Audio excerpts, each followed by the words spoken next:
You know a booktube video that I really wish I could do when I see others do it? Showing all of my unread books. Other booktubers can post like a 9-minute video of maybe 30 unread books. If I were to do that, I might as well be doing a bookshelf tour.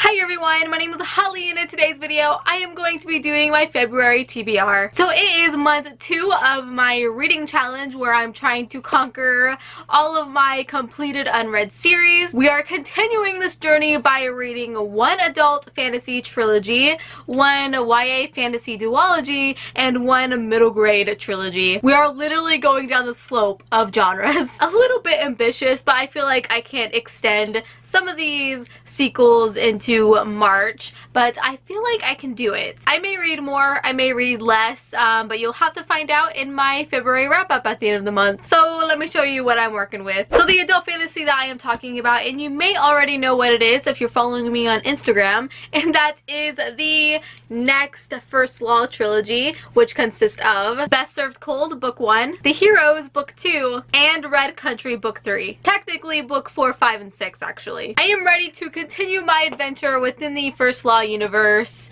by marathoning this trilogy. Hopefully, maybe. Like I said, this is set in the same world as The Blade itself, but in this one specifically, we are following a female character named Manza, who is a mercenary general, and it is very unusual for her to be a mercenary general, let alone a military leader, but her tough, hard-bitten personality and her achievements have led her to this position. But her shell isn't as hard as you think it is, because a shattering betrayal ends up leaving her brother dead and her very vulnerable. And the book actually opens up with Manza clawing her way from the brink of death, and she only has one thing on her mind, and that is revenge, as the title kind of hints at. I should definitely love this series. Joe Abercrombie's writing is so good. It's a very dark and gritty writing style that's like butter. This book is very long. I think it's nearly 700 pages, but I'm not intimidated by that whatsoever, because his stories are so compelling and so fast-paced,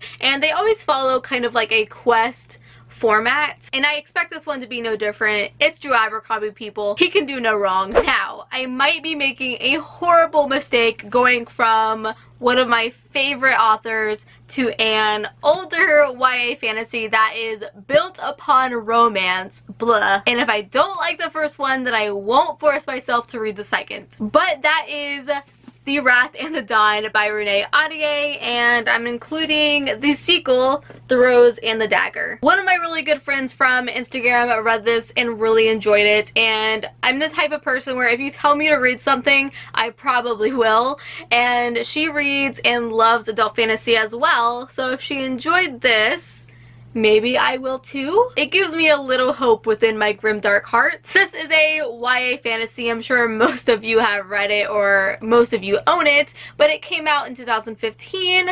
I have probably owned it since then. There is so much hype surrounding this. You could just feel it radiating off the book, as well as the angsty romance. It's about a land that is ruled by a murderous boy king, and each dawn brings on heartache for a new family when each night he chooses a new bride. But unfortunately, every single morning that bride ends up dead, which comes in our main character, and I apologize if I'm getting these names wrong. They're actually kind of hard to pronounce. Sharzad? We're calling her Shaw. We're calling her Shaw. Anyways, she vows vengeance when one of her dearest friends is chosen and falls victim. So she volunteers to become his bride next, and I'm guessing that's where the romance comes in, possibly. I feel like this romance might be similar to The Cruel Prince. I could be wrong on that, but let me be surprised. The story is smothered in a Persian culture, which is actually an element that I'm really excited to read about. So I will be going on to book 2, like I said, if this book isn't just an absolute disaster. So just in case I don't like that YA duology, I did choose, like I said, a middle grade trilogy, which is Magnus Chase and the Gods of Asgard by Rick Riordan, which consists of The Sword of Summer, The Hammer of Thor, and The Ship of the Dead. I am so behind on Rick Riordan's books, and this will count toward my challenge, and oh my gosh, this is like so perfect to start this right now, because the reason why I haven't picked this up is because I'm not too big on Norse mythology, which is the mythology this is based off of. And I just recently read The Wolf and the Whale, which was all about Norse mythology, and I freaking love that book so much. So I feel a lot more comfortable now going into this. I'm so excited now. I expect this to be pretty similar to Percy Jackson, and it's been quite a long time since I've read a Rick Riordan book. Actually, the last series was the Heroes of Olympus series, so I feel like that Rick Riordan formula will be a lot more refreshing. Obviously, the series is following a kid named Magnus Chase, who is channeling Kurt Cobain on this cover. He has no idea who his father is. I might. And he has to go hunt for a sword with sass and banter before the world ends. And I'm really excited for the Annabeth cameos, which are in the series as well. Man, my TBR just got so much more hyped. I'm excited. So if I count all of the books in all of these series I just mentioned, that is 8 books. And I normally average between 5 to 6.